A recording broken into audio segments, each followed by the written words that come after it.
Welcome back to the Boondoggle Tapes, a collection of recorded phone calls, emails, and journal entries of Sarah Boone, convicted of murdering her fiancé by zipping him up in a suitcase and leaving him to die. The Boondoggle Tapes are meant to spark real conversations about justice, incarceration, and mental health. You are joining us on December 1st, 2024, in Orange County Jail. In today's call, Sarah prepares for her sentencing with Judge Cranick. Let's dive in. An inmate at the Orange County Corrections. You there? Yep, I'm here. Okay, thank you. That was my free phone call that we get on Sundays, and it's only 5 minutes, so Okay. thank you for your patience. I don't remember what I was saying. Oh, the letters. So anybody who I had asked, I told them to send it to you, to send it to James, and to send it to. But I don't know if they did all of that, and I was just going to. If I had to triple make sure that it was there between the three of you guys, I was going to just do that. And Okay. James is notorious for losing things, or I don't know if you know, but we've had to send things to him hundreds of times. Are you even able to just like print stuff out and hand it to him when we're in the courtroom? Like, remember, James is supposed to be here today. I don't know what he's doing. He's not answering his phone to this present moment. I tried calling him 3 times between yesterday evening and today, so I don't know when he's supposed to even be here. But my goal, yes, if you would like for me to call you around 1 o'clock, I can do that. Yeah. And I wanted to find out, too, are you going to track his ass down tomorrow, considering that you're here, to introduce yourself and to say what's going on? Wait for him in the courtroom afterwards to let him know, and I'm going to tell him, please go introduce yourself. And Try and talk to him and see if he had a minute where I can, figure out what the hell's going on with the family law thing and everything else. Yes, and while you are in his face, like, I totally please take advantage of his time, because other than this, once I'm sentenced, it's like peace out, so. Yep, 100%. Okay, and yes. How are you feeling? Are you like nervous, or what's going on in your head? I'm not really nervous, to be honest with you. I am very confident, especially with the amount of people that I have coming to represent me, either in a letter, an email, or in person. I wanted to talk to you for a moment about like my statement and what you sent me information-wise in regards to how the judge could cut me off or interrupt me. Mm-hmm. The case relevance to my case. I'm going to talk about forgiveness of George Torres' family, social media, my 3 prior attorneys, both judges, the jury, and myself, the prosecutor and the detectives.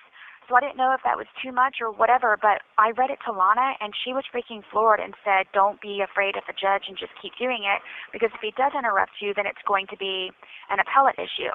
But I don't want him to stop me in the middle of it, and, I'm on the flow, like getting it, and then him say, you can't read that any longer. So I'm starting off with, it's forgiveness, okay? It's forgiveness. So I'm forgiving, first off, George Torres.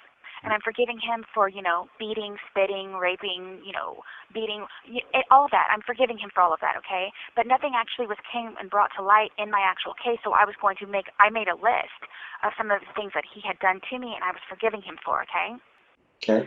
My second one is going to be, I forgive his family for not intervening, for helping and knowing who he was and what he did, and to throw out there also about Pharrell stabbing the mother of his baby in the side of his head, which, talks about the violence in their family. I mean, it's a split-second blip on the radar. Mm. And then I was going to forgive social media for their insensitivity and, how I am, where I am, and who they have depicted me as, and forgive them for that. And then I was going to forgive the judge for making me pro se, for kicking me when I was down, for, not listening, and basically that's what it is. And then I was going to write, and then I wrote about the detectives and their trickery and coercion, and, why didn't they take the bloody pillowcase of mine? Why didn't they take the butcher knife and the garden claw? Why didn't they do anything like that? So I'm forgiving them for that. And then the prosecutor, I was forgiving him for his errors during the trial to cause confusion and dysfunction to the jury, which equaled them giving me the sentence that they did. And then the jury I was going to forgive for not understanding and being confused and being hungry and away from their family for 2 weeks, in full capacity. And I feel that it was a rushed decision, and I forgive them for that. And I understand about them being away from their family for 2 weeks and everything else. So, and then I was going to forgive myself for not standing up for myself sooner, for not, distancing myself, not fighting for myself, not doing any of that sooner. So I didn't know if this was too much, if I was going out of my boundaries. And I don't know if I... Look, I mean, the judge can do whatever he wants, but as long as it's said in a way that it's not contemptuous. It's smart-ass and condescending. Maybe what you could do is you could, prioritize it so that the ones that you want to say the most are, in order. So this way, if he does shut you down, then at least you got the ones out that you wanted to say, Okay, yes, and thank you for your feedback. But my thing is, Yeah. First off, it's not what you think it is. It may be after I read it to you. So maybe at 1 o'clock, if you had 15 minutes or maybe another phone call, I would like to read it to you, okay? Okay, yeah, that would be great. But my thing is, though, it's a professional fuck you. Excuse me. It's a professional fuck you. Yeah. And I don't want him in the middle of it to say, what does this have relevance to my case? And it is my case. My entire, every detail that I'm giving to you right now, as everyone on the face of the planet knows, this is part of my case, not just specific case details. The specific case details are specific case details because of how I got to that point.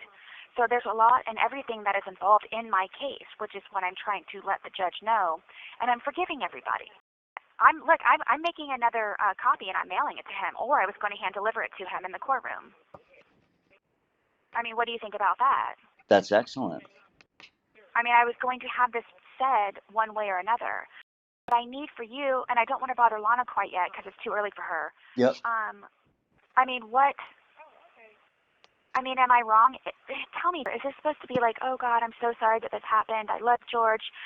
Tears, tears, tears, all this. I mean, is that what it's supposed to be and that's what everybody's expecting me to say? I just don't know how much of an impact it really has. That's probably what he wants to hear. I personally doubt that it's going to have much of an impact on what his final sentencing is. Not going to happen. So one of my things, the only part that I'm kind of concerned about is, okay, I'm telling you this now, it's in your face, hardcore, point blank between your eyes. That's what Lana said. So my thing is, though, in regards to relevancy, in one of them, I'm forgiving Bankowitz and Hobson and Cashman for taking $46,000 of the JAC money, precious money, to help aid indigent descendants like myself. So I don't want him to say what relevancy does that have to do with anything. Well, it's part of my case, and it's what I've had to live through. Well, did they take $46,000 specifically for your case, or just? Yes. So all of them went and boo-hooed to the justice system, somebody, and they ended up having a hearing just for me, and supposedly how awful and monstrous and just how terrible I was, and they all asked for $15,000, and Cashman asked for $16,108. So it's all of this shit that they lied about, and then they, in my opinion, robbed the JAC and robbed me of my, precious dollars. I'll just read it to you at 1 o'clock. Okay, read it to me at 1 o'clock. I hope you have a super day, and I will Call talk me to you here in a little while regardless. Okay? All right, call me at 1. Bye-bye. Thank you. Because of the graphic and deeply personal nature of some of the material, we're not able to share it here on YouTube. Sarah's 77-page handwritten journal, a raw, emotional account of her relationship with George, is now available exclusively on Patreon. Here's a brief excerpt from Sarah describing her first date with George. We met at Devaney's to have some drinks, talk, and get to know each other, and then came back to my house to finish. He would tell me about his family, kids, growing up, divorces, etc. We eventually had sex, which was very rough, weird, and uncomfortable, and he kept trying to turn me over, saying he was going to me in the and that he wanted that, and said, I am going to do that to you. I repeatedly said no and stop, while trying to wriggle away. Thank you for watching this episode of the Boondoggle Tapes. Please don't forget to like, comment, and subscribe. We look forward to your joining us again, and until then, please stay safe and take care of one another.